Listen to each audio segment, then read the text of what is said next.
YouTube channel. Students, आज हम start करने जा रहे हैं क्लास 9 का chapter number 9 force and law of motion. बहुत ही इंटरेस्टिंग चैप्टर है। अगर आप इसे पता है फोर्स कैसे पता लगा था?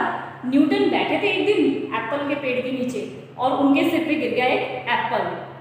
फिर उन्होंने कहा ये क्या हुआ, तो इस तरीके से न्यूटन ने फोर्स के बारे में बताया। लेकिन उससे पहले की थोड़ी सी बातें कर लेते हैं, फिर हम न्यूटन के बातों पे जाते हैं। ठीक है, तो फोर्स क्या होता है? पुश और पुल। किसी भी चीज को पुश करो और पुल करो, वो क्या होता है? फोर्स। अब ये ब्लैक बोर्ड है, इसको मैंने पुश किया, ठीक है, पुश किया, मैंने फोर्स लगाया, फोर्स लगा है। वो अलग बात है कि वो अपनी जगह से हिला नहीं। ठीक है, जरूरी नहीं है कि हम फोर्स करें, पुश करें और पुल करें और वो ऑब्जेक्ट में क्या हो, मोशन। ठीक है, तो फोर्स मींस पुश और पुल। किसी भी ऑब्जेक्ट को पुश करना, किसी भी चीज में पुश करना और पुल करना क्या कहलाता है? फोर्स। फोर्स जो होती है वो क्या होती है? वेक्टर क्वांटिटी होती है। और फोर्स की एसआई यूनिट जो होती है वो न्यूटन होती है, जिसको हम किससे डिनोट करते हैं? एन से। क्योंकि न्यूटन ने इसके बारे में बताया था ना, एक एप्पल उनके सिर पे गिरा, फिर उन्होंने सोचा ये कैसे हुआ। उन्होंने फिर न्यूटन के first law, second law, third law, बहुत सारे तीन।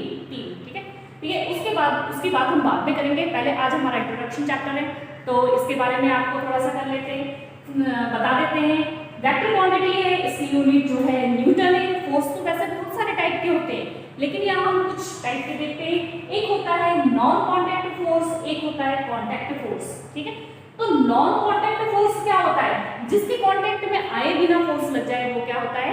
Non contact force. जैसे देखो यहाँ पे ग्रेविटेशन, मैंने ये चौक लिया, उसको छोड़ूंगी तो क्या होगा? अर्थ ने उसको खींच लिया बिना किसी के कांटेक्ट में आए। कोई कांटेक्ट में तो कोई चीज आई नहीं। ठीक है, उसने ग्रेविटेशन ने उसको अपनी तरफ खींच लिया ग्रेविटेशन फोर्स के कारण।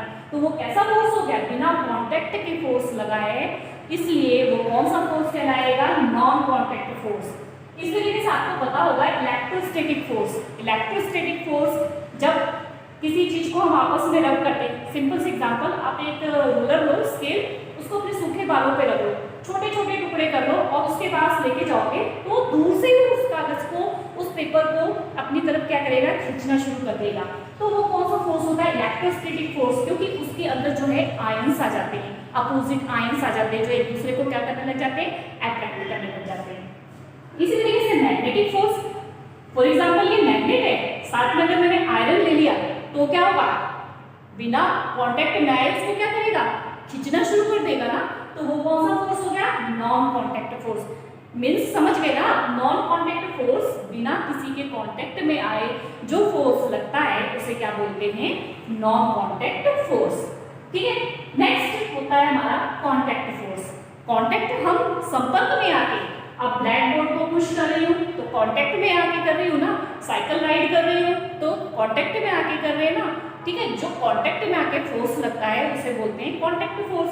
जैसे कि फ्रिक्शन, अब हम चलते हैं, ये चौक है जो ब्लैक बोर्ड पर लिख पा रहा है वो किसकी वजह से? कांटेक्ट फोर्स की वजह से। ठीक है, फ्रिक्शन इसके अंदर, अगर इसके अंदर फ्रिक्शन ना हो, स्लिपी हो, तो मैं लिख नहीं पाऊंगी इसके ऊपर। ठीक है, तो दो फोर्स हो गए, नॉन कांटेक्ट, कांटेक्ट। जो दूर से ही अपना फोर्स लगाए उसे बोलते हैं नॉन कांटेक्ट फोर्स। और जो क्या है, मतलब एक दूसरे के टच में आके फोर्स लगाए उसे कहते हैं contact force. For example gravitation, electric static और मैग्नेटिक फोर्स, और ये फ्रिक्शनल फोर्स और भी बहुत सारे। ठीक है, तो नेक्स्ट देखते हैं हम, जो हमें इस 9th क्लास के चैप्टर में मेन पढ़ना है, balanced unbalanced force. Balanced unbalanced force. ठीक है, कैसे होगा? फॉर एग्जाम्पल यहाँ पर जो है टग ऑफ वार चल रही है, चलो यहाँ पे टग ऑफ वार चला लेते हैं, ये टग ऑफ वार चल रही है। ठीक है, यहाँ पर, ठीक है, यहाँ पर जो खड़े हुए हैं वो अच्छे हट्टे तगड़े बंदे खड़े हुए हैं। ठीक है, हट्टे तगड़े बंदे खड़े हुए हैं। यहाँ पर थोड़े से बेचारे वो क्या है? कमजोर टाइप के खड़े हुए हैं, कमजोर टाइप के खड़े हुए हैं। तो टग ऑफ वॉर में वो खींच रहे हैं। मान लिया हमने यहाँ पर 400 न्यूटन का फोर्स लग रहा है, यहाँ पर जो है 300 न्यूटन का फोर्स लग रहा है। अब वो खींच रहे हैं, आपको तो देख के पता लग गया भाई कौन जीतेगा। जब टग ऑफ वार होती है तो टीम देख के पता लग जाता है ना, हाँ ये टीम बहुत तगड़ी है, ये जीतेगी। ठीक है, तो यहाँ पे देखो, यहाँ 400 न्यूटन का फोर्स लग रहा है, यहाँ 300 न्यूटन का फोर्स लग रहा है। तो ये तो वैसे तो चीटिंग हो गई ना, कि बैलेंस एक जैसा होना चाहिए ना। तो ये कैसा फोर्स है? Unbalanced force. जो साइड को मोशन हो जाती है। तो पता है कि अगर यहाँ पे टग ऑफ वार हुई तो जीतना किसने, इन्होंने जीतना है ना 400, ठीक है। इसी तरीके से आपका जो है बैलेंस्ड फोर्स, बैलेंस्ड फोर्स कैसा होगा, अब यहाँ 400 न्यूटन है, ठीक है, यहाँ पर हम 400 न्यूटन के भी बंदे खड़े कर देते हैं सेम। अब थोड़ा बहुत ड्राइंग भी हो जा रहा है, थोड़े मोटे हो जा रहे हैं, पतले हो जा रहे हैं, कोई बात नहीं, आप समझ जाओ कि ये भी 400 न्यूटन है और ये भी 400 न्यूटन है, ठीक है, समझने में क्या जाता है, समझ लेते हैं, ठीक है, ये भी 400 न्यूटन है, ये भी 400 न्यूटन है।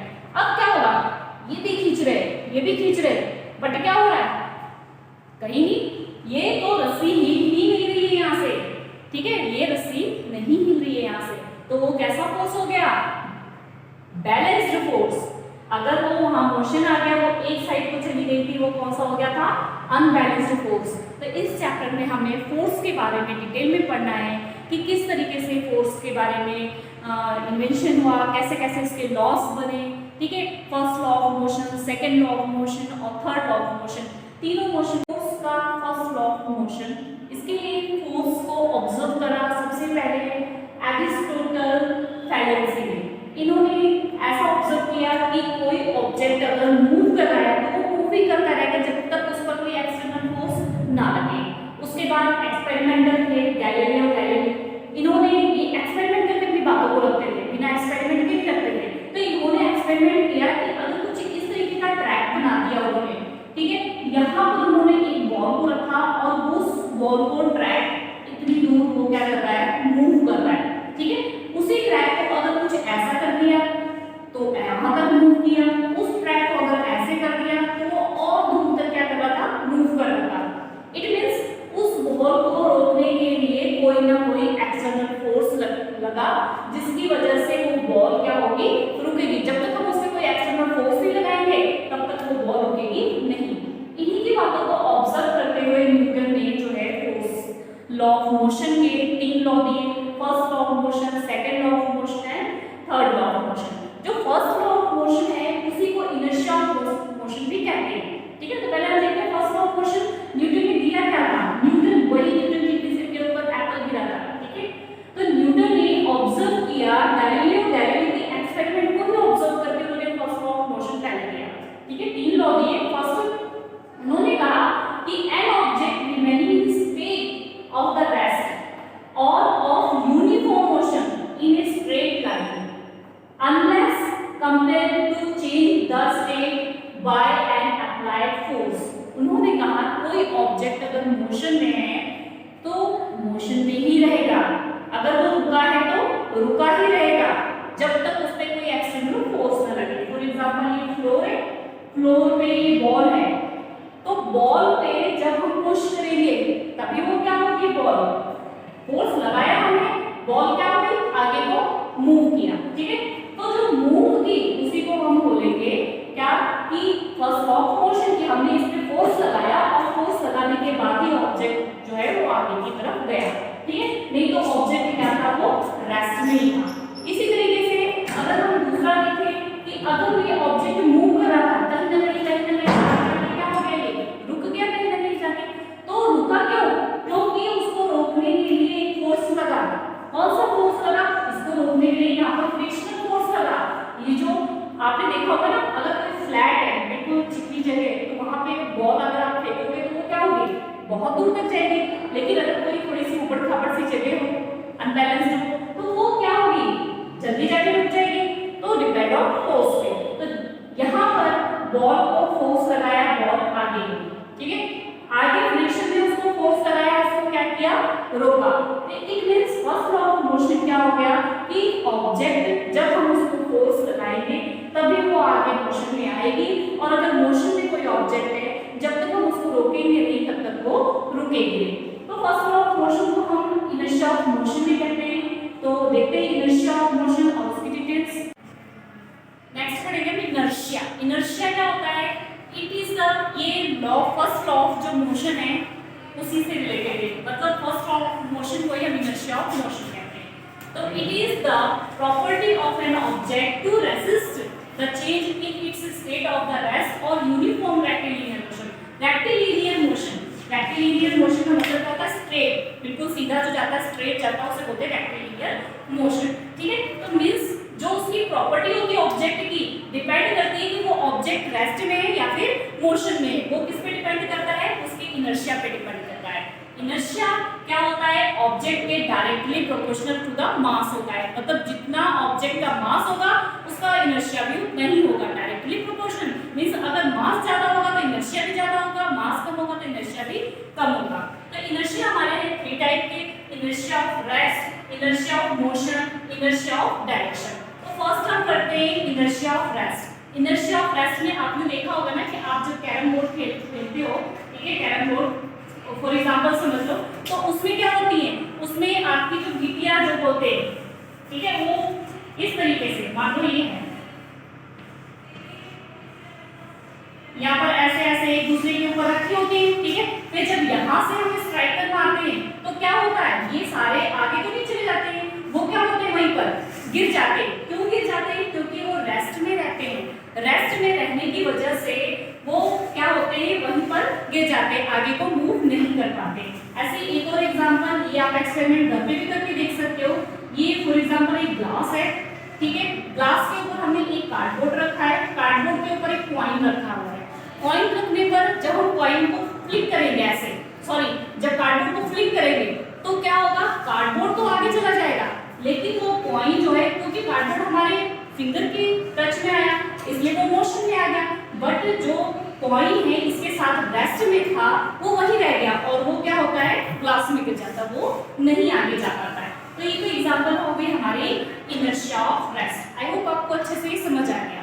नेक्स्ट हमारा है inertia of motion. Inertia of motion बहुत ही इसी तरीके से, कभी भी आप बस में मूव करते हो, चलते हो बस में, जाते हो तो क्या, अगर बैठे हुए हो, बस मूव कर रही है और बस मूव करते करते क्या होती है, अचानक अगर रुक जाती है तो क्या होता है, झटका लगता है ना। कैसे लगता है, अगर बस जो है, ये फॉर एग्जांपल ये बस है, ठीक है, बस में आप मूव कर रहे हो तो बस आगे को मूव कर रही है, तो ये जो हमारा नीचे वाला हिस्सा है ये बस के साथ क्या करता है, मूव करता रहता है, और ऊपर वाला हिस्सा भी मूव कर रहा है साथ में, तो पूरी बॉडी हमारी मूव कर रही है, लेकिन ये बस के संपर्क में, बस के टच में, जिसके कारण बस अगर रुकी तो नीचे वाला हिस्सा तो उसके साथ ही क्या होता है, रुक जाता है, लेकिन ऊपर वाली बॉडी क्या होती है, वो मोशन में रहती है, और मोशन में रहने की वजह से जैसे बस रुकी तो हम कैसे हो जाते हैं, ऐसे करके हो जाते हैं ना, आगे को धक्का लगता है, ठीक है। इसी तरीके से अगर आप बस जो है खड़ी हुई है और अचानक से क्या होती है, वो चलना शुरू कर देती है, अचानक से चलना शुरू होती है तो कैसे हो जाते हैं, ऐसे हो जाते हैं। क्यों हो जाते हैं, क्योंकि जब वो चलने लग जाती है तो हमारा नीचे वाली बॉडी जो है, लोअर बॉडी है, वो मोशन में तो आ जाती है इसके साथ, लेकिन ऊपर वाली बॉडी हमारी रेस्ट में ही रहती है और रेस्ट के कारण वो मोशन में नहीं आ पाती है। तो ये तो एग्जांपल हो गया हमारा इनर्शिया ऑफ मोशन का, कि अगर ऑब्जेक्ट के टच में है तो मोशन में रहता है और दूसरा क्या रहता है, रेस्ट में रहता है। तो ये दो एग्जांपल आई होप आपको अच्छे तरीके से समझ आ गया। नेक्स्ट एग्जांपल है inertia of direction. Inertia of direction कैसे होगा, कोई सर्कुलर पाथ है, ठीक है, ये सर्कुलर पाथ है। अब यहाँ पर आप मान लो यहाँ ड्राइव कर रहे हो, तो ड्राइव करते वक्त आपको पता होगा ना, जब मुड़ता है तो कैसे होता है, हम ऐसे होने शुरू हो जाते हैं, थोड़े से टेढ़े से होने शुरू हो जाते हैं। क्यों, क्योंकि जब ये मुड़ रहा है ऑब्जेक्ट, तो ये तो इसके साथ ऑब्जेक्ट तो डायरेक्शन चेंज कर रहा है, पर हमारी बॉडी कैसे चल रही है, उसके साथ स्ट्रेट मोशन में। स्ट्रेट मोशन में होने की वजह से हमारी जो लोअर बॉडी होती है वो तो टच के कारण, बॉडी के टच के कारण क्या हो जाती है, मुड़ जाती है, लेकिन जो ऊपर वाली बॉडी है वो क्या होती है, स्ट्रेट रहना चाहती है, और स्ट्रेट रहने की वजह से ये जो सेंटर पॉइंट है, हमें ऐसा लगता है कि कोई हमें क्या हो रहा है, साइड को धक्का दे रहा है। तो ये है हमारा इनर्शिया ऑफ डायरेक्शन, ठीक है। इस तरीके से हमारा first law of motion complete हो गया।